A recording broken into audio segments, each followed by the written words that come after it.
Como a Kátia já disse, são, na verdade, 4 aulas muito importantes que a gente vai falar do Sermão do Monte. E eu aqui vou ser muito sincera. São aulas extremamente importantes e profundas. Não entregue essa responsabilidade a nenhum preletor, a nenhum dirigente. Cheguem em casa, não vou falar faça isso hoje, porque eu odiava quando alguém me perguntava, você leu a aula? Porque eu não lia. Mas na hora que vocês tiverem um tempo, peguem o Evangelho, leiam o Sermão do Monte, absorvam, entendam. Ele nunca foi tão atual, gente. Ele aconteceu há mais de 2000 anos. Jesus percebe que a sociedade ali sofria e ele precisava fazer alguma coisa. Então ele junta aquele grupo de pessoas que naquele momento representavam a humanidade inteira. E ali ele dá um verdadeiro roteiro de como viver, o que fazer, como fazer. Aí vocês vão falar para mim, Karine, isso já faz mais de 2000 anos. Será que a gente usa isso ainda? Será que isso é importante? É isso que a gente vai analisar aqui hoje, juntos. Mas para que a gente tenha mais ciência do que vem acontecendo, é importante que a gente tenha dados claros. Talvez o Sermão do Monte nunca foi tão atual quanto hoje. A Organização Mundial da Saúde declara que o Brasil é hoje o país com o maior número de ansiosos do mundo. E o pior, hoje o número de jovens e crianças já supera o número de adultos. Nós somos o 5º maior país com número de depressivos do mundo. Verdadeiramente adoecemos. E o que acontece? Por que acontece? Ao contrário do que a mídia muitas vezes propaga, a violência externa vem diminuindo conforme os anos. O número de pessoas assassinadas em guerras, em conflitos, vem diminuindo conforme o passar dos anos. Só que o número de violência interna vem aumentando a cada dia. O número de suicídios vem aumentando. É preciso fazer esse resgate de quem somos, para onde vamos, o que fazemos.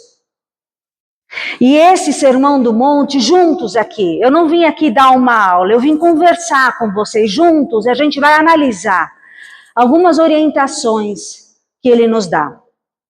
E aí, a importância nossa, né, como cristãos que somos, independente de ser espírita ou não, somos cristãos.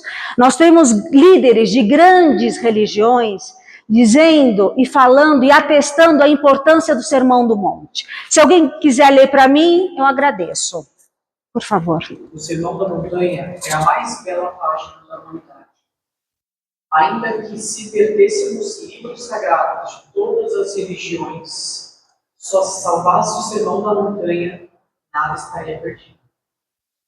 Nada estaria. E ele não era cristão, mas ele percebe a importância do Sermão do Monte. E outra coisa muito interessante, que na época de grande conflito na Índia, perguntaram para Gandhi, Gandhi, o que a gente precisa fazer para aumentar o número de cristãos na Índia? Ali, é lógico, foi uma alfinetada, porque ele não era cristão. A grande população da Índia não era. Ele olha, não se deixa perturbar pela situação, pela pergunta e responde.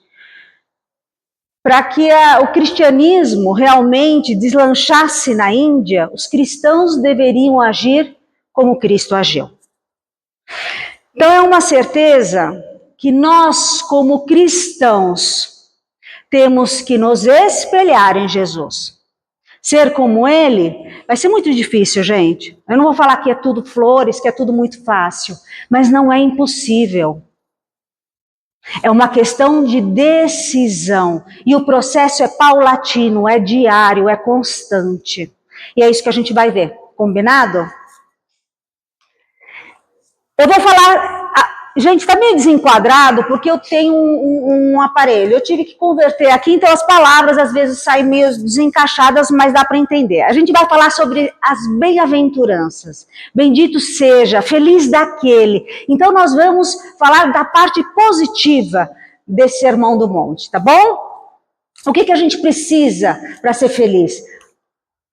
E aí a gente vai começar a analisar, né? Bem-aventurados os humildes, porque deles é o reino dos céus. Alguém gostaria de comentar o que vem na nossa cabeça quando a gente fala, né? Bem-aventurados os humildes.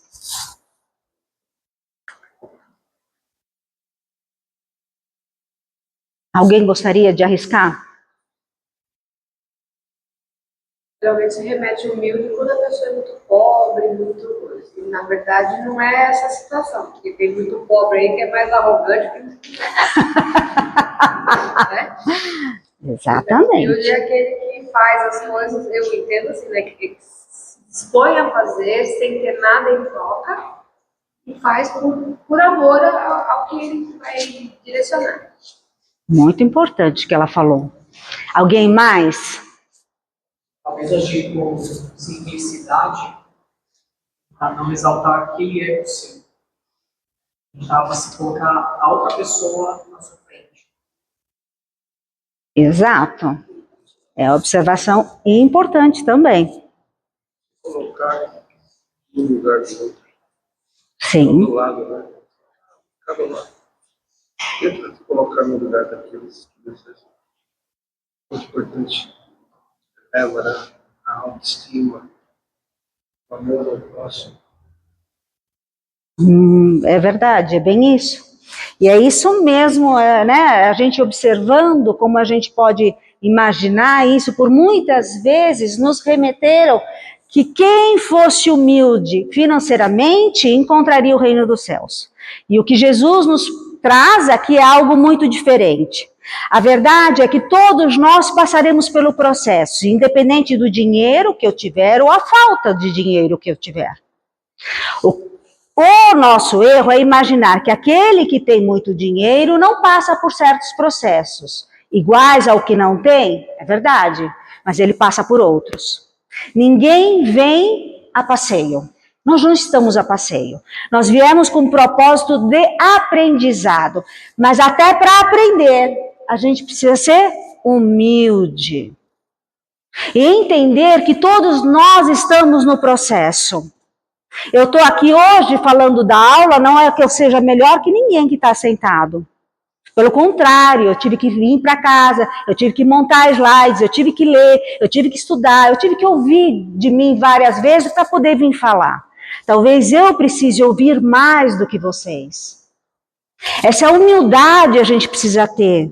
Esse processo de aprendizado é contínuo. É contínuo, é diário. A gente aprende com um filho, eu tenho obrigação de educá-lo. Essa é a minha obrigação como mãe. Mas meus filhos me ensinam. Por muitas e muitas vezes. Mas é preciso que haja humildade. Alguém gostaria de comentar alguma coisa? Eu acho que a humildade, né? Ela faz as pessoas humildes, elas praticamente têm tantas barreiras. Elas conseguem não ser cegas, né? Elas conseguem enxergar coisas, enquanto que aquele pouco, não diria assim de material, mas também material, né? Porque praticamente o materialismo faz com que você segue do outro lado e esqueça as coisas principais, que é do coração, do amor, da vida. Então, eu acho que o humilde ele se aproxima mais de Deus, né? Ele consegue enxergar mais as necessidades de Deus para conosco. Enquanto que geralmente você tendo muita coisa, você começa a não enxergar, a não ver, e aí você segue um caminho totalmente tortuoso, né? Seu nome é? Wagner. Wagner, eu concordo com você. Só que é um detalhe que a gente precisa ter. Por muitas vezes, alguém que tem um poder aquisitivo um pouco maior, a gente já tende a dizer, a gente o julga de alguma maneira, e ele também, a gente pode dizer, não, eu não quero certas coisas porque eu me entrego a Deus.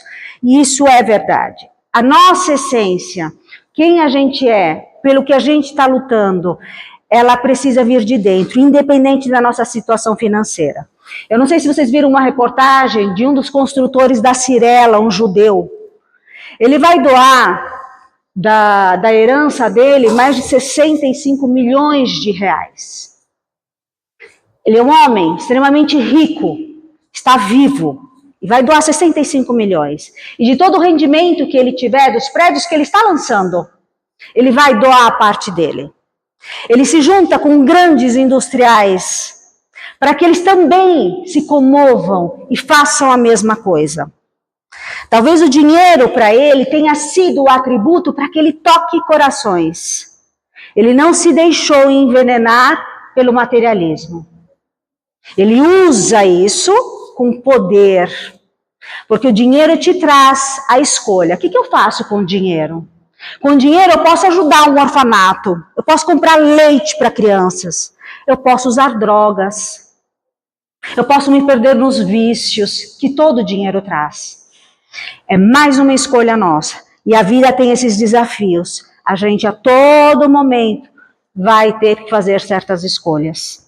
Mas a escolha é sempre nossa. É porque eu acho também que vem pessoas em mais condições financeiras, porque elas precisam para sobreviver, porque elas vêm no mundo uma situação que precisa ter condições para viver.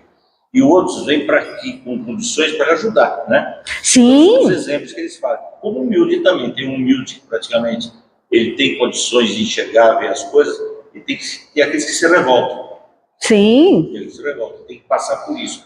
Então, eu acho que cada um tem a cruz que tem que carregar. Exato, todos nós viemos para aprender, né? Uns com uma coisa, outras com outras, mas é importante que a gente note que todos nós viemos, independente de classe financeira, posição social, independente do status, né, da sociedade, todos nós estamos neste processo, todos, sem exceção. Mesmo aqueles que não querem estar, estão. E agora, bem-aventurados os que choram porque serão consolados. E aí, gente?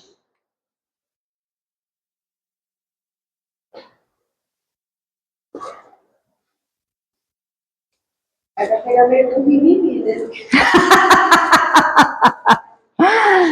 É tipo aquele que não chora não mama, né? Geralmente quando você chora não é um ato de verdade, É isso. arrependimento. Sim, pode ser. Né? Bem-aventurados os que choram, porque serão consolados. Também pode ser. Pode ser. Tem essa. Seria como uma criança chora por seus pais? Seria se tratando de Jesus, por Deus? Também tem essa vertente, né? Bem-aventurados os que choram, como você pede ajuda, né? Sim, é um filho para um pai. Alguém mais? Se choram, será que choram, clamam ou choram, reclamam? Isso que a gente precisa observar.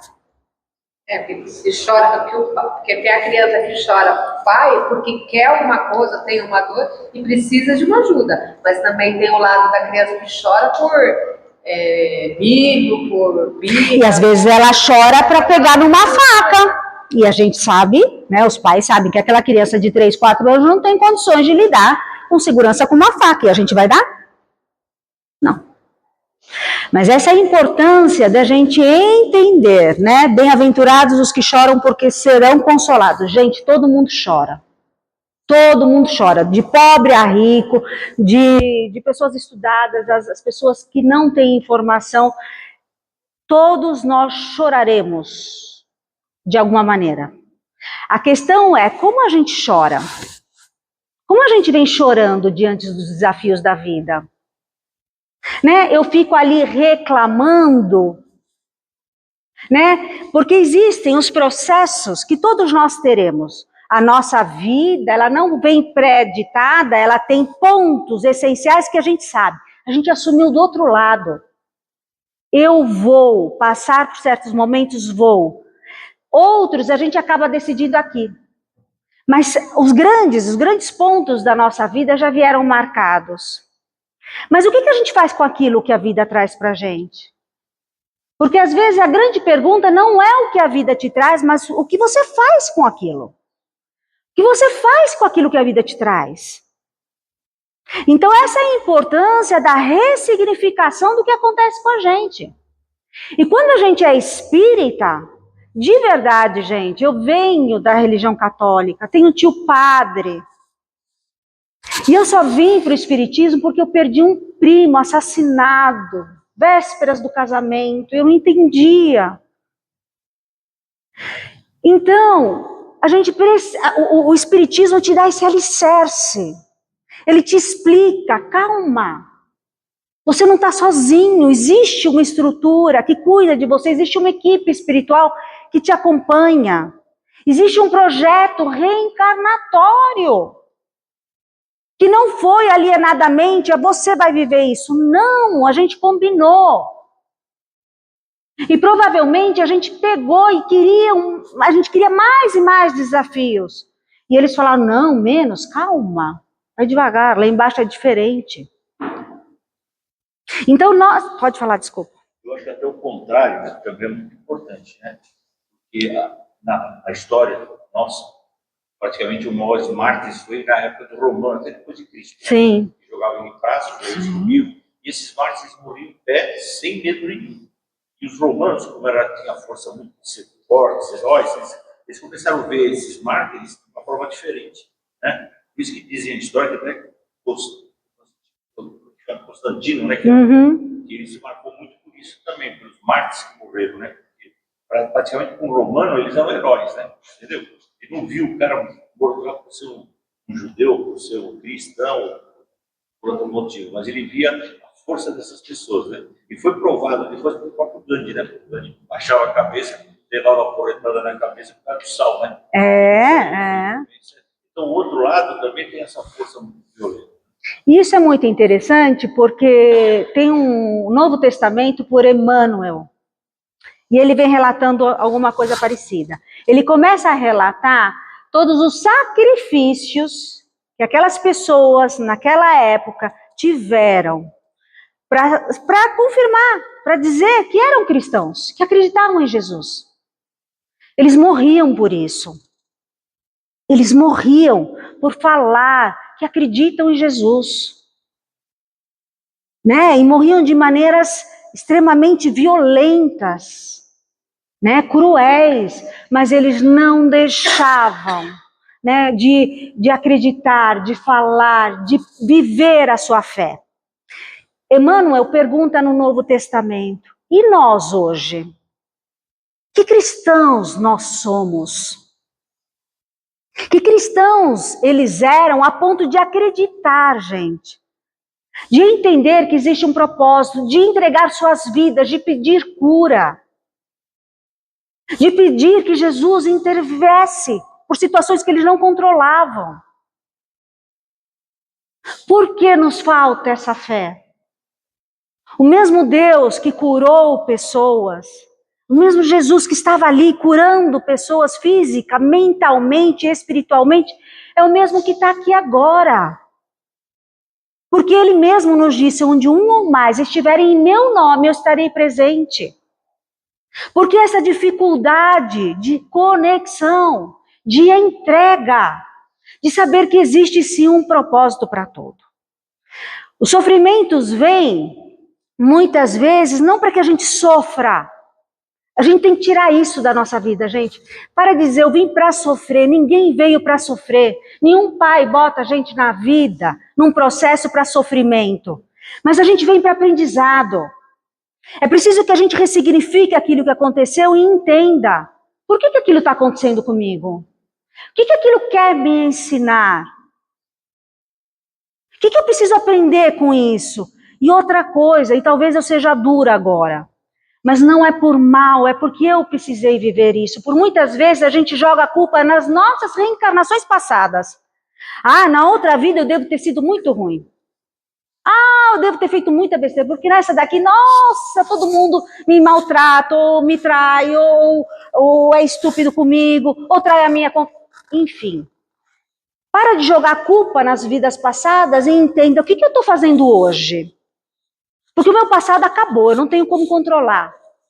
Agora, o meu futuro está na minha mão. É o que eu fizer hoje, é o que eu vou colher amanhã. O que eu fizer hoje, eu colho amanhã.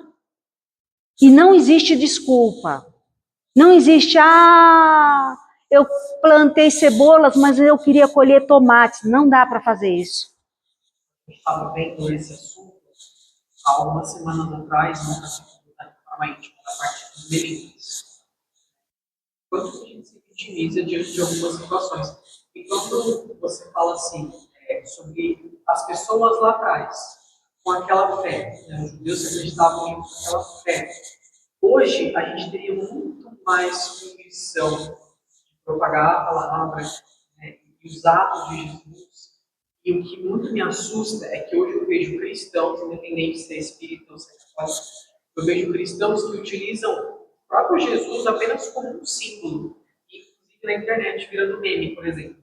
Sim. Então, isso é uma coisa que me, de certa forma, revolta, mas a gente tem que respeitar o tempo de cada um. Então, se a gente fosse parar para pensar, hoje a gente tem muito mais, fazer muito mais, porque a gente já tem mais acesso, mais informações. Né? Então, não se estaria assim. É uma questão de consciência, né? Uma questão de falar e sair desse papel de vítima. Vocês estavam falando aí de arrependimento, né? Quando a gente olha para trás e a gente percebe que a gente errou, o que se arrepender? Isso é fantástico, porque quando eu olho para trás, eu reconheço que em algum ponto eu errei, que eu podia ter feito melhor, eu reconheço o meu erro e daqui para frente eu faço diferente. Esse é o arrependimento e ele é fantástico, porque ele me dá uma nova chance, que é diferente do ressentimento, que a gente olha para aquilo, a gente sabe que a gente errou e a gente fica remoendo aquilo. E eu não saio, aquilo me fere, me adoece, e eu não evoluo. Eu não consigo evoluir, porque eu estou presa naquele sistema de remorso que só me fere, que só me faz adoecer. O arrependimento é totalmente diferente. Eu errei, eu entreguei naquela época que eu tinha para entregar, eu não tinha nada melhor naquela época para entregar. Hoje não. Hoje eu sou diferente. Hoje eu tenho algo melhor para entregar. E é isso que a gente espera de todo mundo, que hoje a gente seja melhor do que ontem. Porque esse é o processo. Jesus não quer, gente, que a gente vire um santo. Porque ele sabe das nossas limitações. Mas ele espera que a gente faça o nosso melhor. Que a gente viva a nossa melhor versão. Que eu deite na cama à noite, olhe para o meu dia e pense, eu fiz o melhor que eu podia. Fiz o perfeito? Talvez não. Mas eu fiz o melhor que eu podia naquele momento. Agora amanhã eu vou fazer melhor do que eu fiz hoje. E esse é o processo. Ele não precisa ser dolorido. Ele não precisa ser cruel.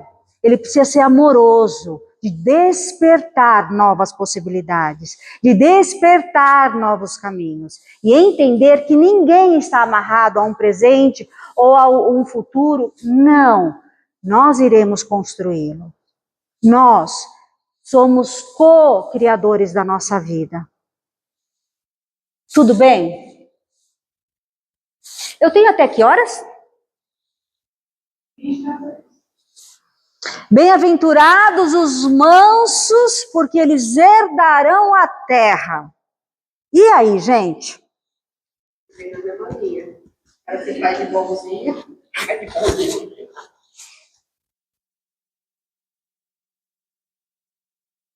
O que a gente tira dessa orientação? Bem-aventurados os mansos, porque eles herdarão a terra. Seria mais ou menos como assim, em vez de eu revidar, às vezes, alguma situação, a questão das mudanças, cara, fazendo isso aqui. Você parar, refletir, não preciso revidar, sigo o meu. Eu costumo falar assim, do outro de aluno, né? Aí eu fico xingando o outro, você é isso. Não é. Você não é. Segue o barco, não fica discutindo. Essa parte aí de ter um calma entre si, um equilíbrio, para manter o ponto. Perfeito. Alguém mais gostaria de comentar?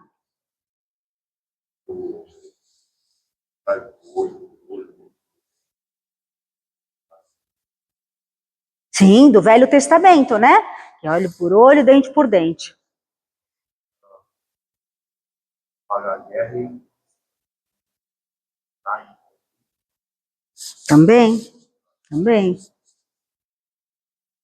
Alguém mais gostaria de opinar, comentar? Porque Jesus disse que vê a outra face. Isso é muito interessante, né? Porque quando Jesus pede para que a gente dê a outra face, talvez, e eu vou ser muito sincera, talvez não é que existem situações na nossa vida que a gente às vezes precisa despertar.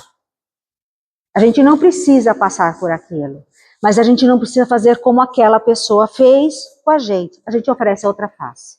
A gente mostra para essa pessoa que existe outra maneira de viver, outra maneira de passar pela situação, outra maneira de se comunicar.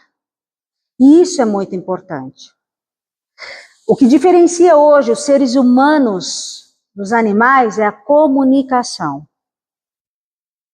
E a gente precisa prestar atenção o quanto ela é importante. Eu faço um curso de neurociências na USP. E é fascinante porque eles vêm hoje comprovando cientificamente o que o Evangelho segundo o Espiritismo já nos dizia. Se eu era espírita, hoje eu sou muito mais. Porque a ciência embasa o que eles nos disseram. Quando eles falam para a gente que as nossas palavras, e agora eu vou ser muito sincera para vocês, cuidado com o que vocês falam. Cuidado com o que vocês dizem para as outras pessoas. As nossas palavras são vibrações, e isso a neurociência falando para a gente. As palavras são vibrações, elas chegam no nosso tímpano e se transformam em pensamentos. A obsessão começa por onde? Pelos pensamentos. Tudo que a gente fala, em algum momento aquilo se transforma em pensamento. Para mim e para a pessoa que ouve. Tudo é uma vibração. Essa é a nossa responsabilidade de despertar. E isso é muito sério. É imprescindível que a gente traga o Sermão do Monte para os dias atuais. Quando a gente vê algo na internet que a gente não gosta, e é também o nosso papel de olhar e falar, isso não está de acordo com os meus princípios, eu preciso ir lá xingar? Eu preciso ir lá ofender aquela pessoa? Eu preciso ali falar um monte de palavrão? Eu preciso fazer isso, gente? É imprescindível que a gente comece a entender que ali também existe uma pessoa. Que ela pode não pensar como eu penso, mas ela precisa ser respeitada. Toda vez, e isso é tão real, que quando alguém te manda um WhatsApp, você vai ler, dependendo da mensagem, você fica tão nervoso, porque aquilo passou aquela vibração. Então essa é a importância da mansitude diante das situações, diante do que nos acontece. E eu vou falar mais, já que a gente está numa escola de aprendizes, a gente não pode de repente falar isso numa preleção, mas numa escola de aprendizes sim. Há 2 anos eu venho fazendo uma higienização dentro do meu lar. Tudo, a neurociência explica pra gente, que tudo que a gente canta, aquilo acessa o nosso cérebro em partes que a letra, quando a gente lê, a gente não consegue acessar. E a música acessa. Prestem atenção na música que vocês cantam dentro da casa de vocês.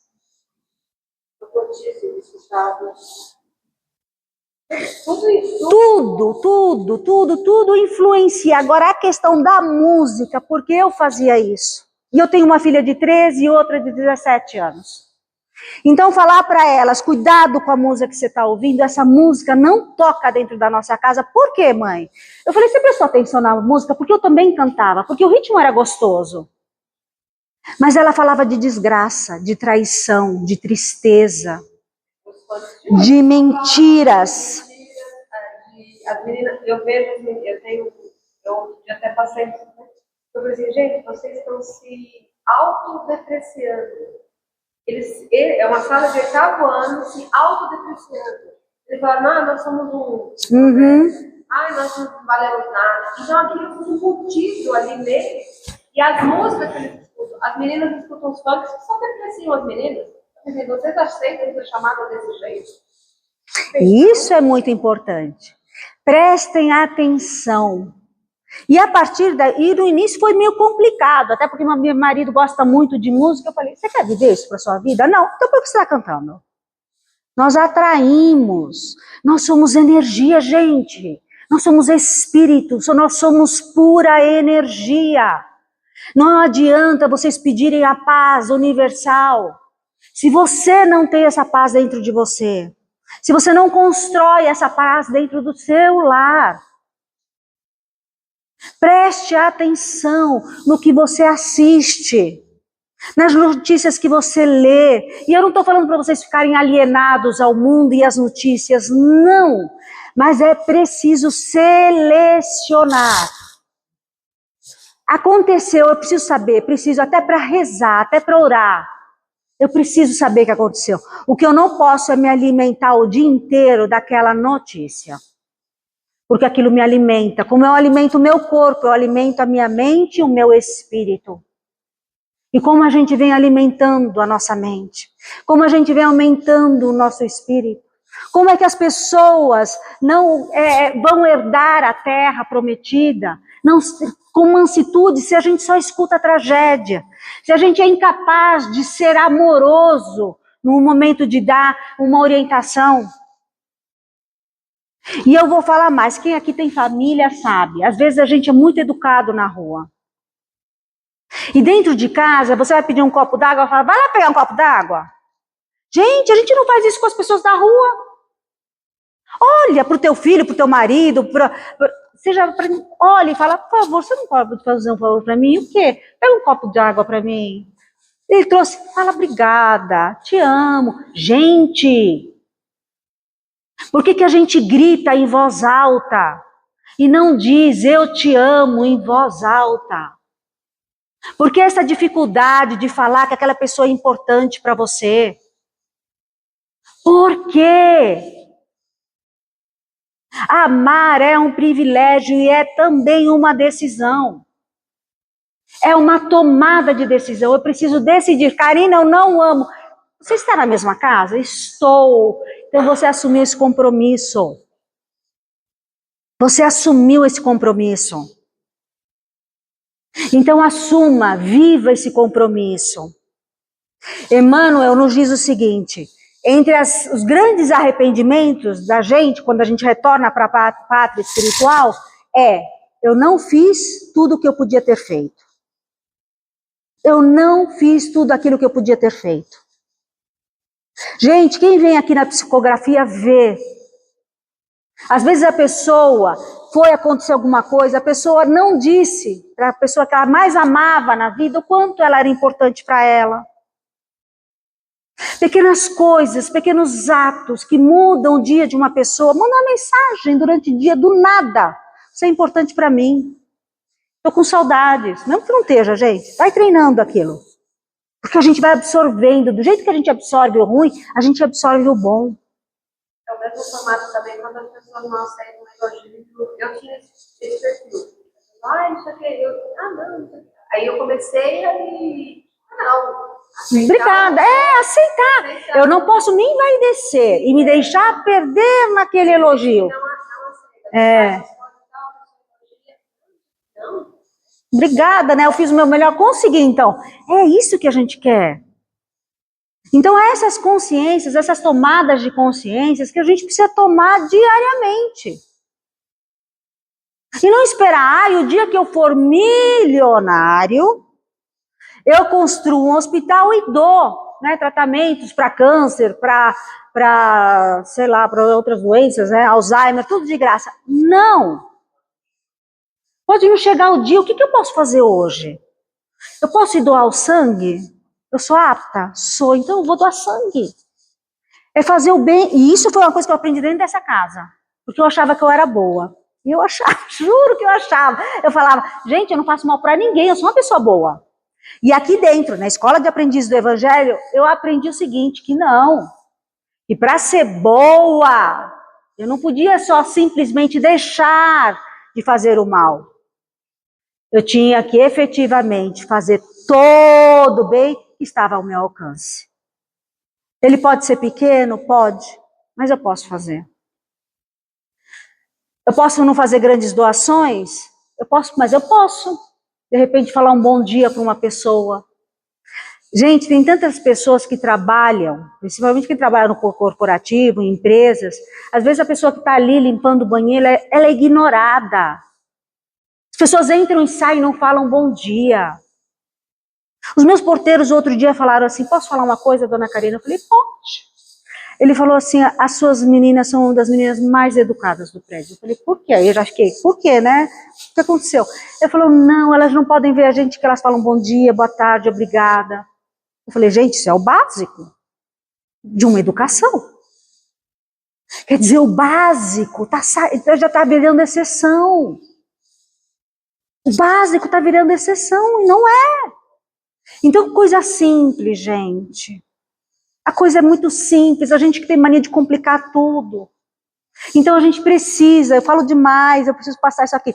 Bem-aventurados os que têm fome e sede de justiça, porque serão fartos. E agora, gente?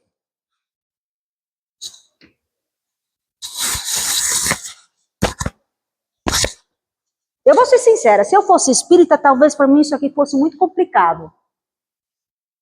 Mas como eu sou, graças a Deus, para mim fica mais fácil. Aí eu vejo como se assim, a pessoa às vezes quer justiça logo, né? E às vezes a nossa justiça não é ao mesmo tempo que seria a humana de Deus. Então, às vezes acontece uma situação, né, como ele falou, a gente tem que entender o porquê daquilo tudo aconteceu. O que me traz de bom aquilo? Realmente vai precisar de justiça? Ou aquilo foi um aprendizado para mim, que lá na frente que eu não poderia ter feito tal coisa para gerar tal coisa que eu acho que é injustiça.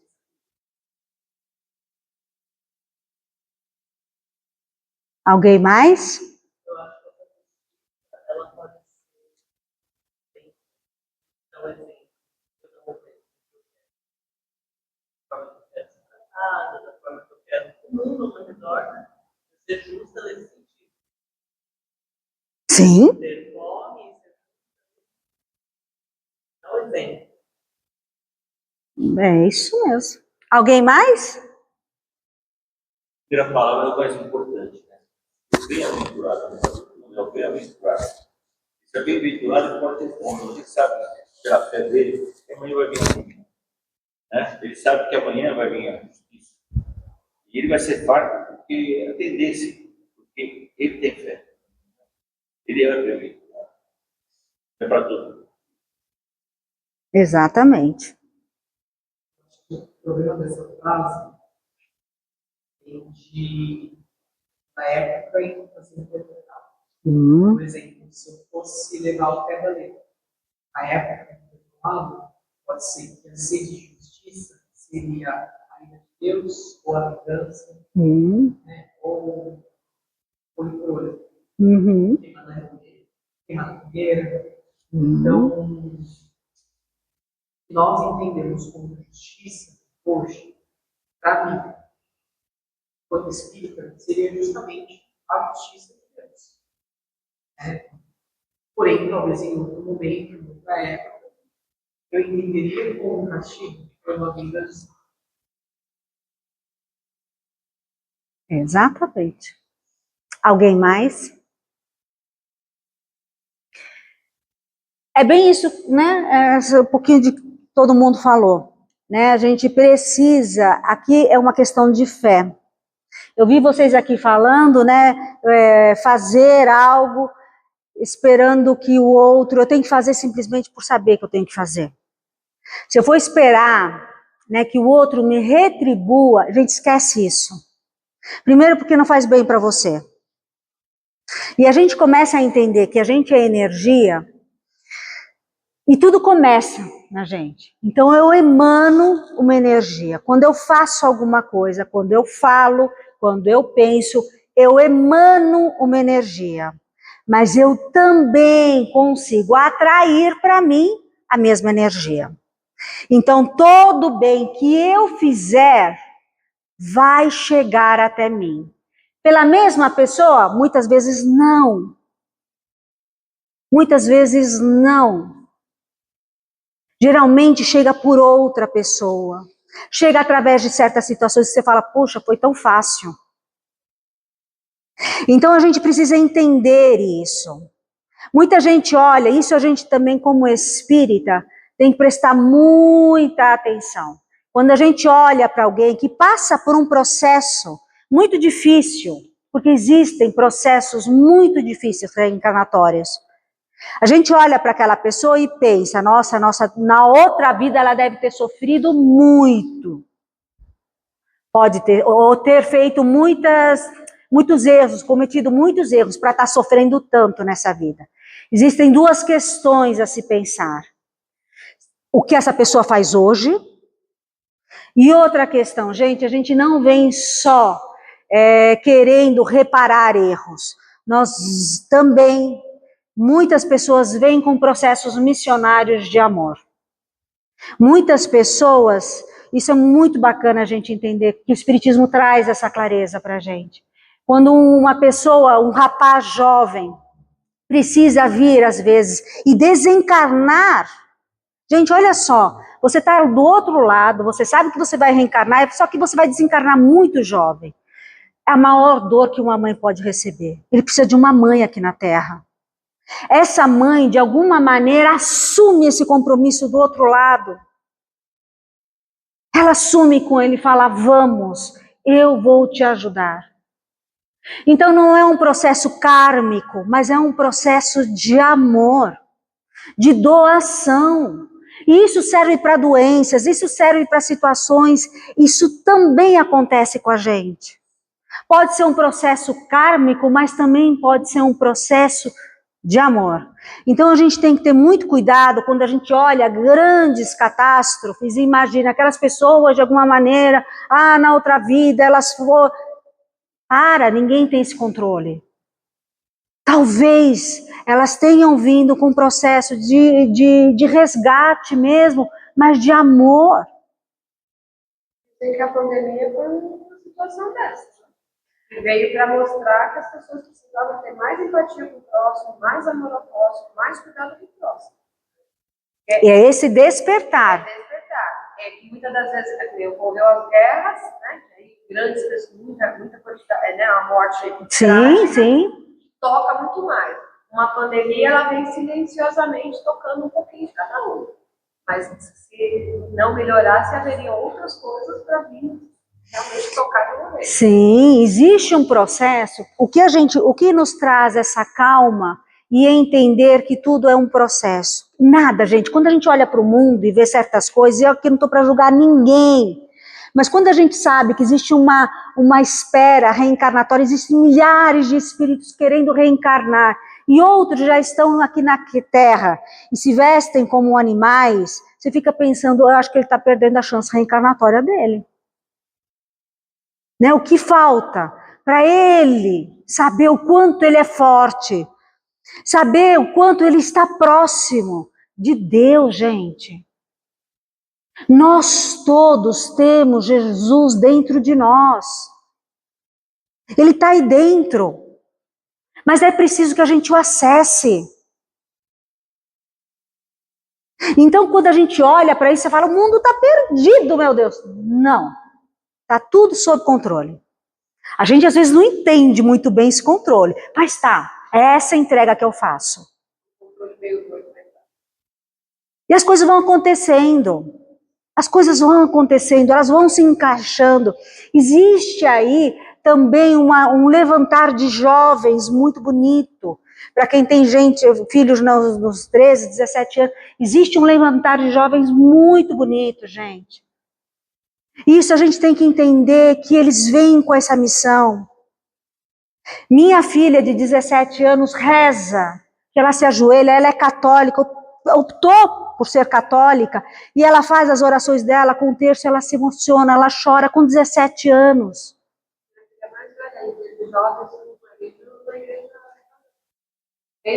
Existe, a mídia nos traz só a tragédia, mas existe muita coisa bonita acontecendo que a gente não tem nem ideia. Vamos lá. Alguém gostaria de falar alguma coisa? Queria fazer uma pergunta. Dentro de tudo que eu consegui apanhar aqui das informações, de que eu li no livro agora, a justiça seria a reencarnação. Sim, uma chance, né? Não precisa estar e ele faz um monte de coisa ruim, eu faço direitinho, porque cada um vai Responder pelo seu. responder pelo seu. Isso é exatamente o que é justiça, né? Se você for levar pelo lado literal da palavra. Mas aí a minha pergunta esse é o processo natural, reencarnatório, tudo. Como eu posso ter fome e sede dessa justiça, desse processo? O que eu faria? Divulgar o cristianismo, o evangelho? Assim, vamos ver se eu entendi.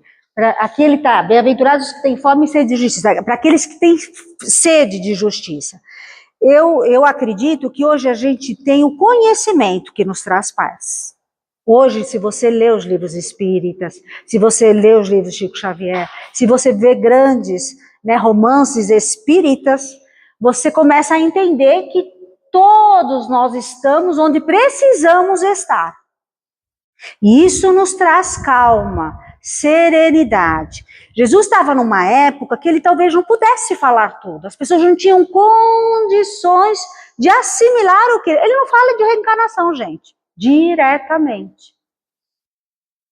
Então é importante que a gente tenha em mente que naquela época talvez ele não pudesse abordar a situação na sua completude, mas a gente aqui consegue assimilar. Por isso que eu disse, não é uma aula, a gente vai conversar, porque a gente precisa trazer isso para os dias atuais, porque a humanidade estava doente, mas ela está doente. E o que aconteceu? O que nos falta? Mas quando a gente entende que a gente está num processo reencarnatório, e isso é importante porque, quando a gente estava aqui falando, por que eu preciso sair do papel de vítima? Porque eu tomo as rédeas da minha vida. Porque é muito fácil eu falar, ai, eu não consegui vencer na vida porque meu pai não me apoiou. Porque minha mãe nunca me incentivou. Eles sempre brigavam comigo. Gente, eles deram para vocês o que eles tinham para dar. O outro te entregou o que ele tinha para entregar. Mas a questão é, e o que você vai fazer com isso? O que você faz com a tua vida? O compromisso é meu. A responsabilidade é minha. Saiam. Eu peço a vocês, independente da situação, saiam do papel de vítima. Porque quando você está no papel de vítima, você entrega o controle da tua vida para os outros. Os outros controlam, porque o outro fala mal de mim. Então eu não vou fazer. Porque o outro não faz para mim, então eu não vou fazer. Faça. Porque você sabe que tem que fazer. Você sabe que é o certo a ser feito? Faça. A resposta vai vir. A justiça vai vir. Ela não vai falhar, gente. Jesus não falha. Eu não preciso pensar no macro. Eu penso em me reformar, em me melhorar e fazer o que tiver que ser feito. Eu sigo essa linha. Porque a gente perde muito tempo, e eu vou ser muito sincera. Quando aconteceu aquela questão da invasão de Israel, eu falo por mim, gente. Não estou falando de ninguém, estou falando por mim. Eu, Karina, fiquei arrasada.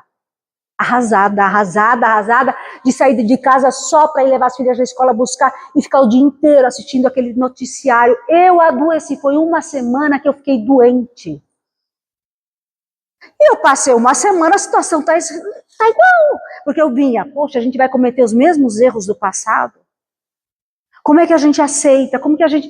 E eu comecei a entender que existe um propósito para tudo, mas é o meu papel como Karina. Eu não estou em Israel, eu não sou um líder, né, político. Eu sou Karina, espírita. O que eu fiz? Eu estava 7 dias, eu adoeci.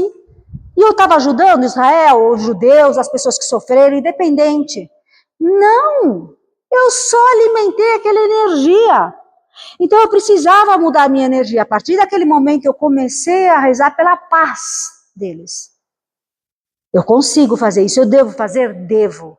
Mas é importante, gente, que a gente tome consciência que a gente precisa agir no nosso interno, primeiro, para que a gente possa agir no nosso externo. Por isso a importância da família. Por isso da importância de pensar o que eu faço pelo meu amigo, pela pessoa que trabalha comigo. Nós somos energia. Então, se eu mudo a minha energia, todo o meu em volta muda. Muda. E eu consigo ajudar Israel de alguma maneira? Que naquela época, para mim, ali eles foram injustiçados. Quando eu começo a vibrar e a rezar, sim. Enquanto eu estava depressiva, não. Pode falar. Tem uma passagem que temos de justiça, né? Uma passagem do Chico Xavier, né? Uma mãe, uma filha e tinha uma babá, uma menina. E essa menina deixou a criança cair, ela bateu a cabeça e a criança morreu.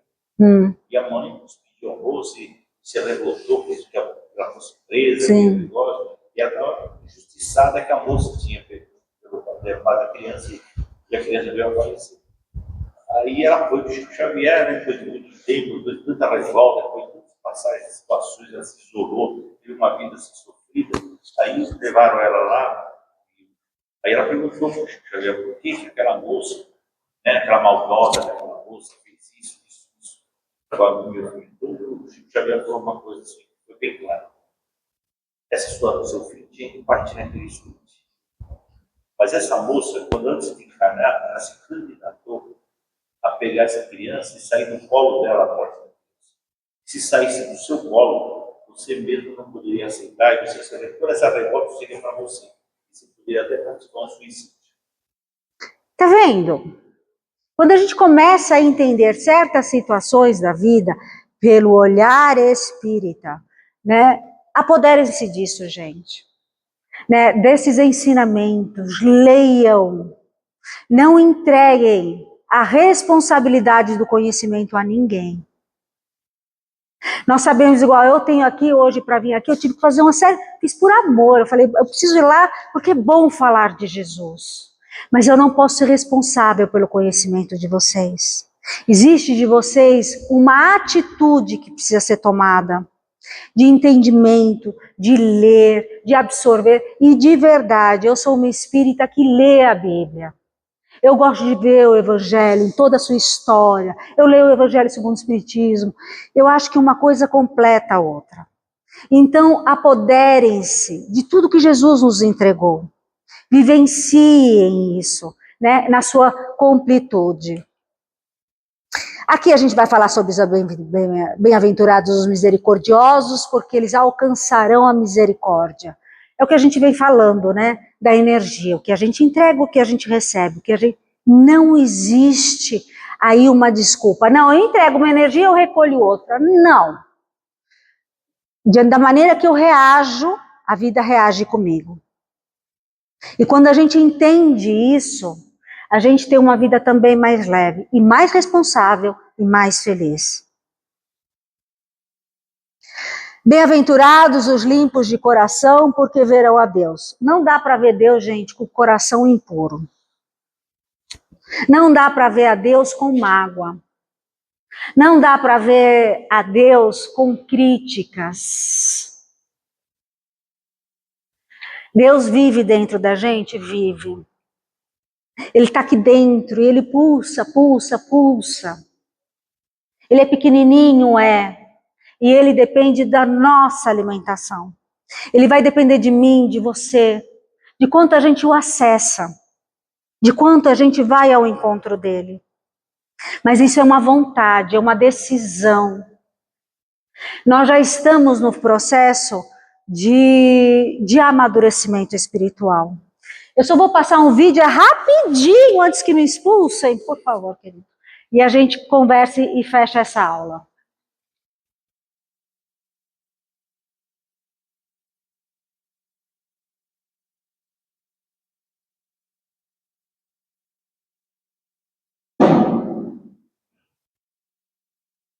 Ó, o Natal já tá chegando, hein, gente? Não vão me fazer críticas. Vai lá.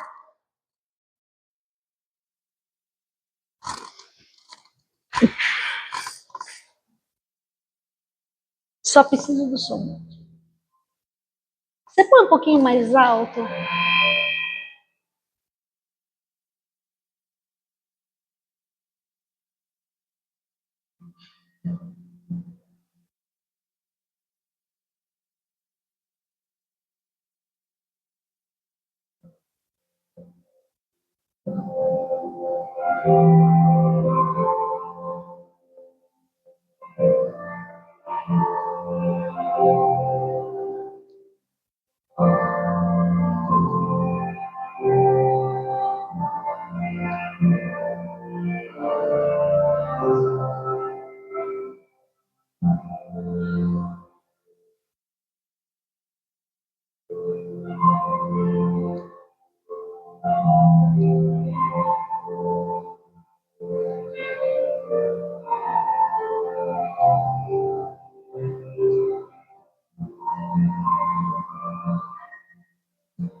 Acabou.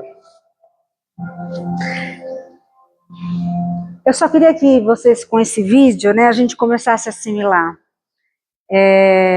esse mundo de regeneração que a gente tanto quer, que a gente tanto sonha, que a gente tanto espera. Ele não vai começar. Ele já está acontecendo. Jesus já esteve entre nós, mas ele precisa de corações de boa vontade para que sua história continue. E a proposta é que Jesus possa agir através de nós, através do nosso olhar, do nosso falar, do nosso agir, do nosso abraçar. Coisas simples, acessíveis a todos nós. E nós estaremos em constante conexão com o alto. E a gente vai sentir essa paz, essa alegria e essa esperança que a gente tanto precisa.